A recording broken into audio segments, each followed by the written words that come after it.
Hey everybody, my name's Jason. I'm 54 years old and I have prostate cancer that metastasized to my spine, and on this channel we talk about it. I'm doing a walking video today. I haven't done one of these in a long time. Oh, of course I'm going to be just kind of walking slow. Those back problems are still bugging me. The 3 herniated discs in my lower back. So if I walk fast, when you walk fast you walk hard, your heel hits hard. And I feel that. So I'm just taking it easy. Short little walk. Nice and slow. So 2 things I want to cover today. The scans, because I got a PET scan a couple weeks ago, and I'm not sure, I don't remember covering the results of that. And I want to cover the second opinion I got from my doctor, from my new doctor, my new oncologist, my second opinion oncologist, my gerontology oncologist from the, what is it called? Fred Hutchinson Cancer Center over in Seattle. So, I need to get one of those selfie sticks. This sucks holding the phone up like this. So it's a gorgeous morning down here in Richland. It's just, I don't know what the temperature is, but it's a nice sunny day. Yeah, let's get into the scans. I got really good news on my scans. I have like cloud 9 level news. So my scan, it's a PSMA PET scan, not a CT scan.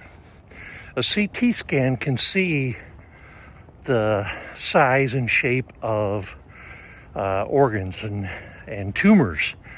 A PET scan cannot. PET scans will only see the biological uptake, or the uptake of the PSMA PET, the isotope. In my case, it was 10 millicuries of fluorine 18. And it came back showing no active cancer. None. It showed that the tumor in my spine, it used the word resolved, but follow-on discussion with the oncologist in Seattle said not to read too much into that. It just means they can't see it. He says, based on the PET scan and no active involvement there, it appears to have resolved. That doesn't mean it has. So, okay. Whew, slow down, Jason. But no active tumors. It hasn't spread. In fact, everything's shut down right now. I don't have any activity in my prostate. I don't have any activity in my spine. I have no new tumors anywhere. So I asked. So let's move on to the second opinion I got from the Fred Hutchinson Cancer Center. At Fred Hutchinson, that doctor had reviewed everything about my history, about my treatment. When he went over it, it was such a thorough review. It was one of those moments with a doctor you don't get very often, where you feel like they knew your history before they sat down in the office. And instead of sitting down and open the computer and saying, well, let's see what we got here. No, it was, he knew everything. And first thing he said was that I've done all the right things. He said all my treatment plan was was the right path. I said, okay. Are there any trials or studies or anything I can be part of? He said, no. He said, there's nothing currently that fits my situation, where I'm on hormone therapy and I've had radiation and I'm currently with that PET scan showing no activity. He says, no, there's no study looking to treat anybody that doesn't have any active cancer. I said, okay, that makes sense. The second part, I asked, what did I ask? Are there any other treatments I can do right now? Like, are there any other complementary alternative? I guess alternative is the wrong word. I've been corrected on that once. Complementary or additional treatments And the answer to that was no. I asked, well, to be more specific about it, can I do cyberknife? Can I do cryotherapy? Can I do anything else just to go in and get the last of those tumors? And he said no. He said, you've done all the treatment you're supposed to have done. He says, there's no new treatment you can do. I said, okay. So then I asked if, ma'am, no, go. Then I asked if there was, sorry, somebody's dog not on a leash. I got a history with a dog that's kind of PTSD'd me. Anyway, what the heck was I saying?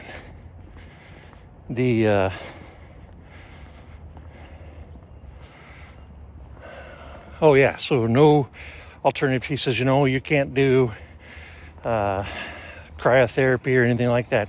He says, all your tumors are inactive. He said, the only thing to do right now is just keep watching your PSA and keep doing the hormone therapy. I said, okay, that brings me to my last question. My current medical oncologist had said I have to stay on the hormone therapy for life. Is that true? Is that the case? And he had a lot of great info. I wish I'd have written most of this down. He talked about a study that compared 18 months of hormone therapy against 3 months of hormone therapy, and which one was better. He talked about another study that compared 3 years to 3 months and its outcome. And he said that there hasn't really been a lot of other studies that have been completed where we have all the data all put together. He did admit there are ongoing studies right now for intermittent hormone therapy. He says, but all the studies that the treatment is based on are based on drugs that they're not even using today. Drugs that they stopped using years ago. The new drugs, the Zytiga, well, Lupron's been in use since early part of last century, but the Zytiga, it's not an old drug.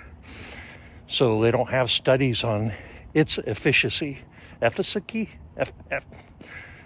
how long it's going to work. So he went on. He said a lot more than that. He said a lot of stuff about the drugs, and he said basically we don't know. We don't know if intermittent hormone therapy is better than staying on the drugs. I said, well, I'm worried about the side effects of staying on the drugs. I'm only 54 years old. Side effects of the prednisone, the Zytiga, and the Lupron, I'm going to get cataracts. I'm going to start having vision problems. I'm going to have heart problems. I'm going to suffer organ damage. There's some pretty hard-hitting side effects. And they'll tell you that a lot of men that have prostate cancer, stage 4 long-term prostate cancer, don't end up dying of prostate cancer. They end up dying of cardiac events. So, how do I avoid that? Well, I avoid that by, one, getting out and walking. How beautiful is this? Getting out and walking, or by getting off the drugs. And so he went through all that.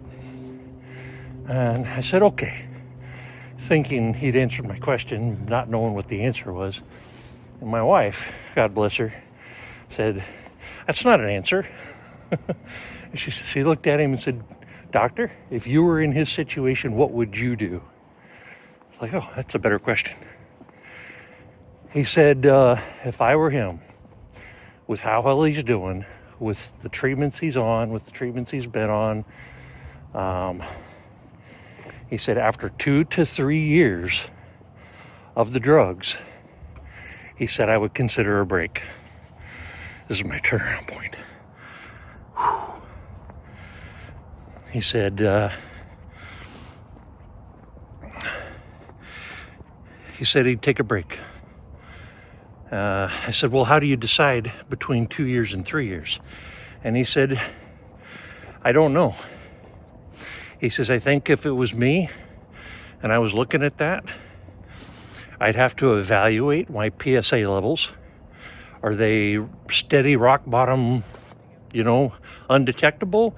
Are there any glitches? Any issues? He'd have to work those kinds of things into his decision. I said, okay. And he said, I don't know. He says, you'll have to just play it by ear at 2 years. And after 2 years on the drugs, you can look at your situation and then decide. And it may be that you decide to wait a third year. How bad are the side effects? Are they tolerable? Are you getting worse with the side effects? Is your vision starting to have issues? How do your labs look? Like, that'll play into it. And he says, maybe you go a third year.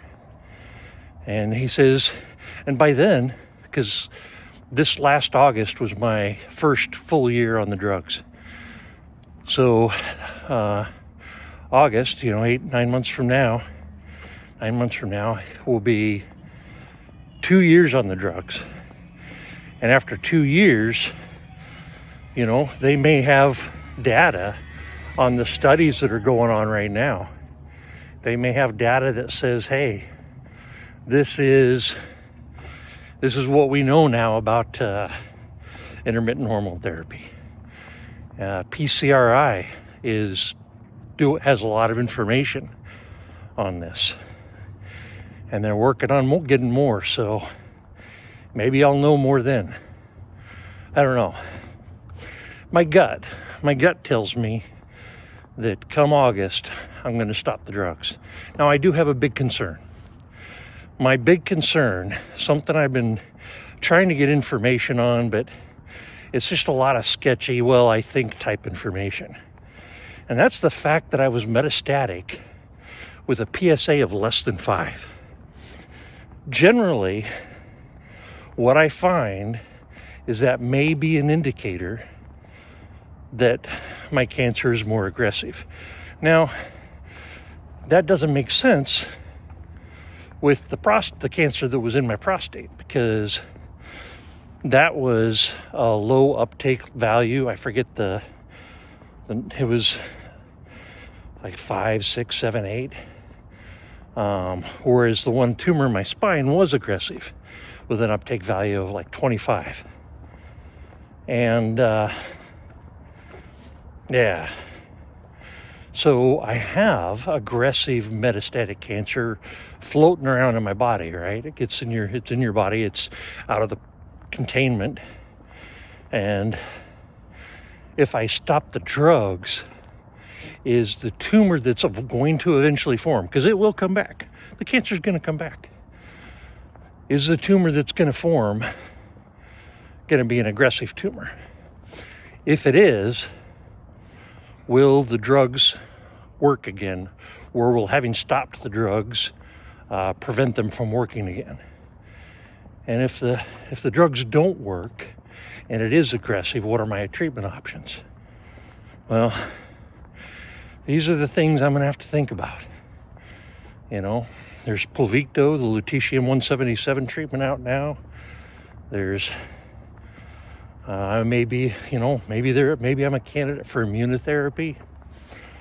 I don't know. There's new stuff coming out all the time. I keep holding the phone lower, sorry. But that's my update. That's where I'm at. That's what I've got. I've been so busy, I haven't got any full videos out. I've got a couple people out there I want to do interviews with, and I haven't scheduled them. But I wanted to give you an update on the Fred Hutchinson Cancer Center and the results of the scans. So there you go. I don't know when I'm going to have another video out. We'll see. Just things are busy. And it's November 2024. So we're hitting the holiday season, and Just busy. But man, this is November. Heck yeah. All right. Love you all.